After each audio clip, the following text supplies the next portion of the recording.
हमारे साथ अब एक खास चर्चा आज शुरू करने वाले हैं, उनके साथ एक खास मेहमान भी है। Over to you Ajay, good afternoon. A big day, a big sell off in fact, और कहीं से भी कोई रिस्पाइट नहीं दिख रहा post the Axis bank news. In fact ये प्रेशर और माउंट ही हुआ।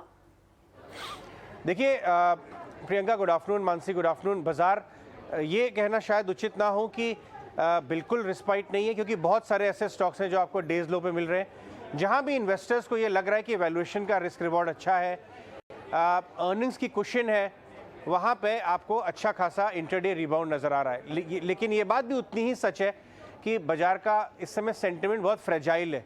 एक्सिस म्यूचुअल फंड की जो इरेगुलरिटीज़ हैं, जो गड़बड़ियाँ हैं, उसने भी इसमें कोई मदद नहीं की है। इनफैक्ट ये जो फ्रेजाइल सेंटिमेंट है, ऐसे में ये खबर आ रही है तो थोड़ा शेकी नहीं किया इन्वेस्टर्स को। लेकिन बड़ी खबर ये है कि एक global technology led sell off इस समय जारी है।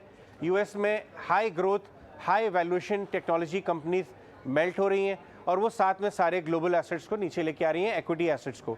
इंडिया में भी सब एक भाव से नीचे आ रहा है, चाहे अच्छी अर्निंग्स हो चाहे ख़राब अर्निंग्स हो, वैल्यूएशन लॉफ्टी हो, लगभग सब प्रेशर में है। तो ये ट्रिगर जो है वो क्या है ऐसा, और इंडियन इन्वेस्टर को क्या उससे परेशान होना चाहिए? विकास गुप्ता हमारे साथ आज स्टूडियोज़ में है, वॉल पे हैं। इनको ग्लोबल एक्सपोजर भी है, हालांकि ये इंडियन स्टॉक्स का पोर्टफोलियो अभी मैनेज कर रहे हैं, बट अपने बहुत रिच एक्सपीरियंस में सब कुछ ये मार्केट में कर चुके हैं, ये मैं बता सकता हूँ। विकास, 18 ऑफ स्वदेश पे आज आपका स्वागत है। सबसे पहले इंडियन इन्वेस्टर्स के लिए ये जो कॉन्टेक्स्ट में बताएं कि ये जो global tech led sell off है, इससे क्या इम्पैक्ट आता हुआ दिखता है? क्या परेशान होना चाहिए इंडियन इन्वेस्टर को? नहीं, इंडियन इन्वेस्टर को परेशान होने की कोई ज़रूरत नहीं है। इंडियन इकोनॉमी में कोई भी प्रॉब्लम नहीं है, हमारी एनालिसिस के हिसाब से कोई भी प्रॉब्लम नहीं है। यस, इन्फ्लेशन थोड़ा सा इम्पोर्ट हो रहा है जी, और वो भी आरबीआई ने रेट इंक्रीज करके उसको रोकने की कोशिश की, क्योंकि अगर आरबीआई पहले नहीं करता फेड के तो रुपी गिरता, और रुपी गिरता ग्लोबल कमोडिटी जो हम इंपोर्ट करते हैं, क्रूड ऑयल वगैरह, वो थोड़ी महंगी आती तो इन्फ्लेशन इंपोर्ट होता। तो उसने रोकने की कोशिश की है। अदरवाइज हमारी अर्निंग्स अच्छी है, हमारी एम्प्लॉयमेंट अच्छी है, हमारी ग्रोथ अच्छी है, तो डोमेस्टिक फैक्टर में कोई प्रॉब्लम नहीं।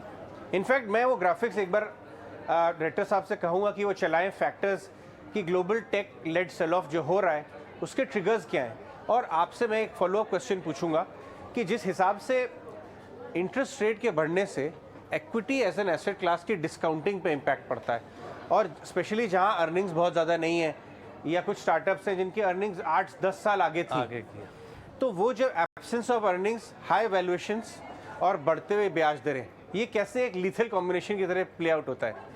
तो देखिए, ये वैल्यूएशन कैसे होता है, जिसको हम बोलते हैं डिस्काउंटेड कैश फ्लो। बिल्कुल। तो अगले साल जो आएगा उसको आप डिस्काउंट करते हो कोई इंटरेस्ट रेट से, तो थोड़ा कम हो जाता है, और 10 साल बाद आएगा तो 10 साल की कंपाउंडिंग के बाद।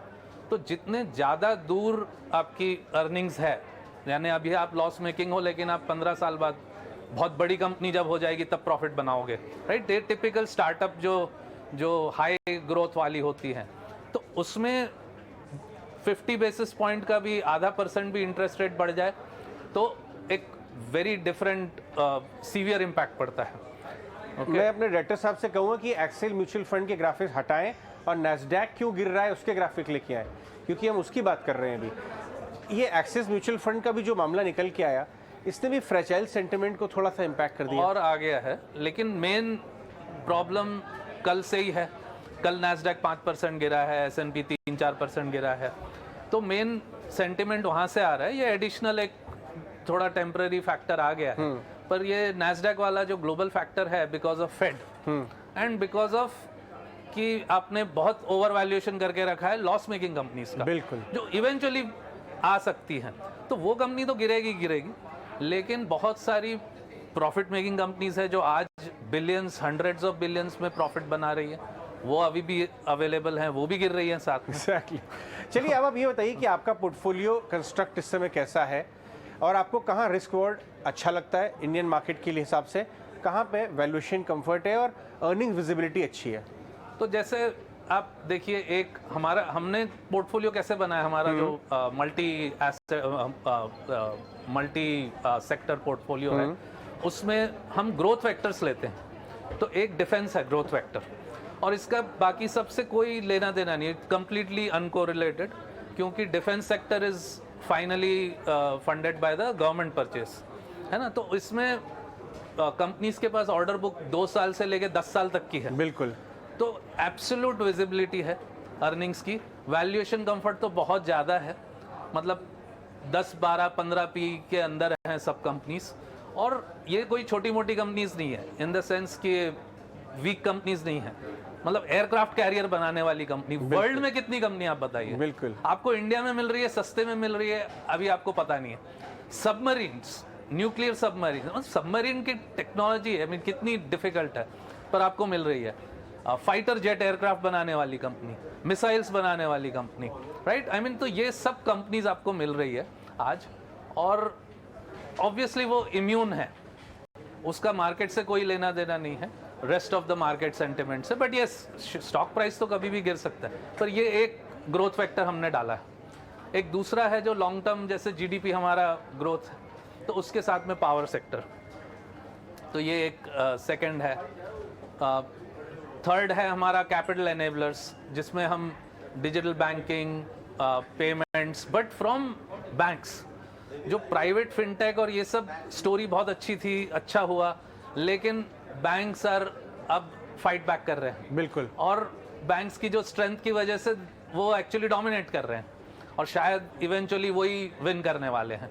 आज बहुत अच्छे, आज मतलब लास्ट कई महीनों से बहुत अच्छे रेट पे मिल रहा है, आज और भी अच्छा रेट हो गया। तो ये वैल्यूएशन कितना आपको गिरता हुआ नजर आता है इंडियन मार्केट्स का, ये जो मैक्रो कंसर्न्स के चलते? आपके इंडिकेटर्स क्या बता रहे हैं? तो देखिए, हम थोड़े फंडामेंटल टाइप के हैं, तो ज़्यादा मार्केट प्रेडिक्ट नहीं करते हैं, लेकिन हम एडवांटेज लेने की कोशिश करते हैं। बट यस, अभी तो जैसे अगली मीटिंग में भी फेड इंक्रीज करने वाला है, आरबीआई देखेंगे आरबीआई क्या करते हैं उसको संभालने के लिए। लेकिन इट इज़ क्लियर कि भाई फेड अभी 2-3 मीटिंग तक 50 बेसिस पॉइंट और ये सब इंक्रीज करेगा। तो उसके साथ साथ में मार्केट को तो पता है, तो ऑलरेडी डिस्काउंट होना चाहिए, पर फिर भी ये होता है कि जब एक्चुअल में आता है फिर से गिरता है। तो आप ऐसा समझो कि भाई एक प्लान ये हो सकता है कि आप थोड़ा वीक मानो नेक्स्ट फ्यू क्वार्टर्स तक, और इंस्टॉलमेंट में सिप टाइप का इन्वेस्टमेंट कीजिए।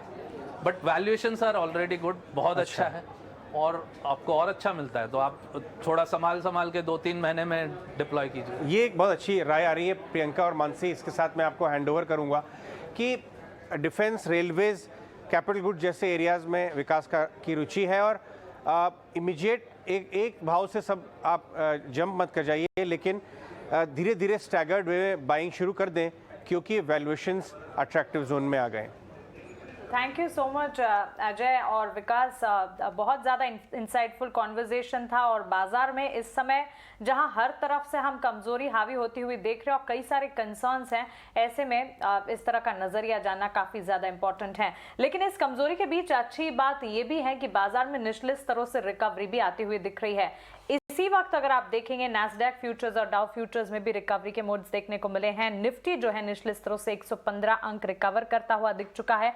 टीवी स्क्रीन पर अगर आप देखेंगे कैंडल्स देखिए बढ़ती हुई, बाजार अपने आप को संभालने की पूरी कोशिश में। बैंक निफ्टी देखिए निचले स्तरों से करीब 325 अंकों की रिकवरी यहां पर नजर आ रही है, और साथ ही सेंसेक्स को भी अगर आप देखेंगे वहां पर भी। इंडिया विक्स आप देखिए 21 पर फिलहाल कायम है। सेंसेक्स में 400 अंकों की यहां पर रिकवरी निचले स्तरों से देखने को मिल रही है। और यहाँ वहीं मिड कैप स्पेस की भी अगर बात करें, आज सुबह से ही हम देख रहे थे मिड कैप में तो अब भी स्टॉक स्पेसिफिक मूव्स जो है वो नजर आ रहे हैं, लेकिन इंडेक्स को भी अगर आप देखेंगे निचले स्तरों से वहां पर भी हरे निशान के साथ एक कैंडल फॉर्म होते हुए करीब 300-320 अंकों की रिकवरी यहां पर नजर आ रही है।